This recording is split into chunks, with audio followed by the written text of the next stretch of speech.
Assalamualaikum Bu. Waalaikumsalam. Perkenalkan, saya Anggun Martianingsi, mahasiswa dari Universitas Muhammadiyah Kudus. Ibu namanya siapa? Bu Siska. Bu Siska. Tujuan saya ke sini untuk memberikan pendidikan kesehatan tentang pentingnya nutrisi ibu hamil. Kalau boleh tahu, ibu sudah hamil berapa bulan? 4 bulan. Sering mengalami mual, Bu? Ya, pusing. Pusing juga ya.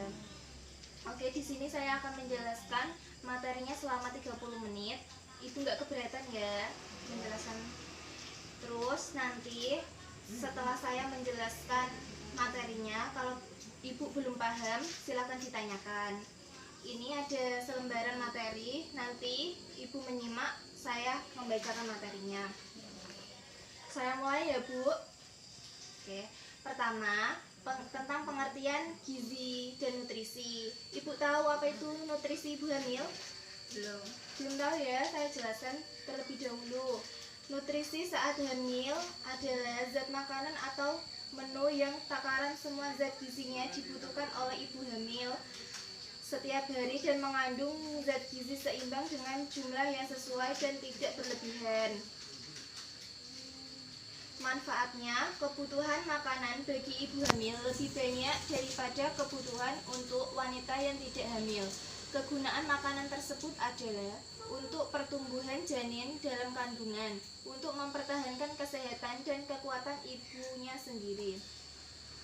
Faktor-faktor yang mempengaruhi kebutuhan nutrisi pada saat ibu hamil: kemiskinan, rendahnya pendidikan, dan adat kepercayaan yang terkait dengan tabu makanan masalah gizi pada masyarakat Indonesia sangat berkaitan erat dengan pangan, karena gizi seseorang sangat terpengaruh pada kondisi pangan yang dikonsumsinya. Golongan makanan hewani seperti cumi-cumi, udang, kepiting, gurita, telur bebek, dan beberapa jenis ikan. Golongan nabati meliputi daun kelor, rebung, tebu, durian, serta beberapa jenis buah-buahan.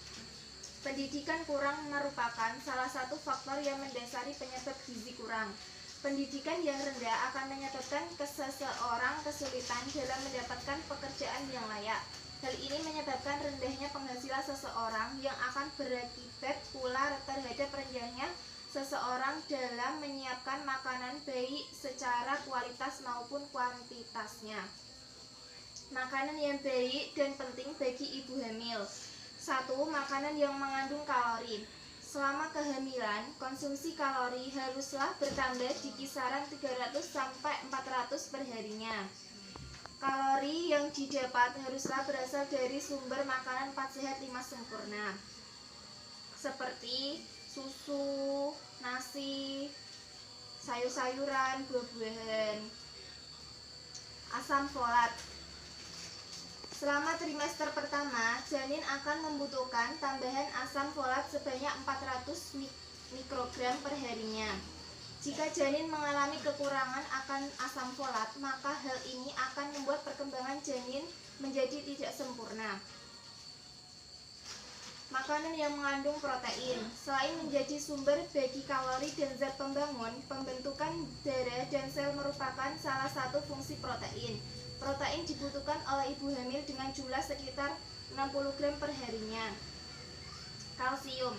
Kalsium berfungsi dalam pertumbuhan dan pembentukan gigi dan tulang janin.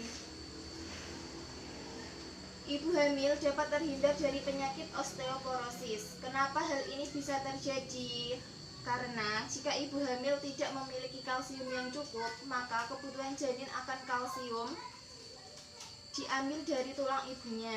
Susu dan produk olahan lainnya merupakan sumber kalsium yang baik. Selain kalsium, susu memiliki kandungan vitamin lain yang dibutuhkan ibu hamil seperti vitamin A, vitamin D, vitamin B2, B3, dan vitamin C.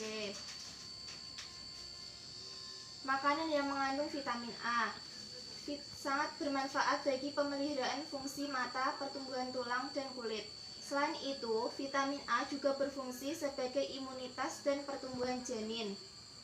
Namun, meskipun vitamin A sangat dibutuhkan oleh ibu hamil, Jangan sampai berlebihan dalam mengonsumsinya, karena jika ibu hamil mengalami kelebihan vitamin A dapat membuat janin terganggu, pertumbuhannya terganggu.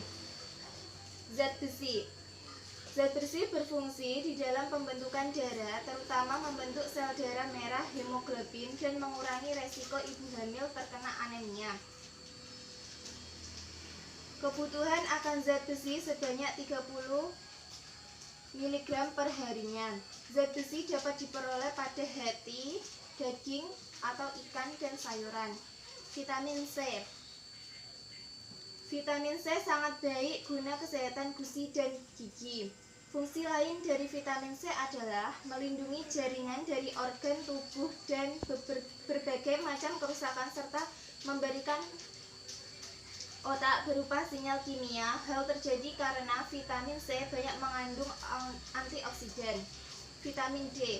Vitamin D dapat menyerap kalsium sehingga sangat bermanfaat dalam pertumbuhan dan pembentukan tulang bayi. Vitamin D dapat didapat dari sumber makanan seperti susu, kuning telur, dan hati ikan. Baik Bu, setelah saya jelaskan mengenai materi pentingnya nutrisi bagi ibu hamil, apakah ibu sudah paham? Belum. Kalau belum paham, bisa ditanyakan Bu, apa yang belum dimengerti. Kemarin kan saya habis laborat, Ya. ternyata HB-nya itu rendah. Bagaimana cara meningkatkan HB-nya? Itu Bu, mengonsumsi makanan yang mengandung zat besi, misalnya itu daging sapi, daging ayam, ikan, bayam, kacang hijau. Terus makanan yang mengandung vitamin C seperti jeruk, terus tomat. Terus makanan yang mengandung asam folat seperti hati, pisang, brokoli. Terus makanan yang mengandung vitamin D itu seperti susu, kuning telur, atau hati ikan Bu. Sudah mengerti Bu? Ya, mengerti. Kalau sudah mengerti, saya berterima kasih Ibu sudah mau mendengarkan materi yang saya sampaikan. Saya permisi terlebih dahulu. Assalamualaikum. Waalaikumsalam.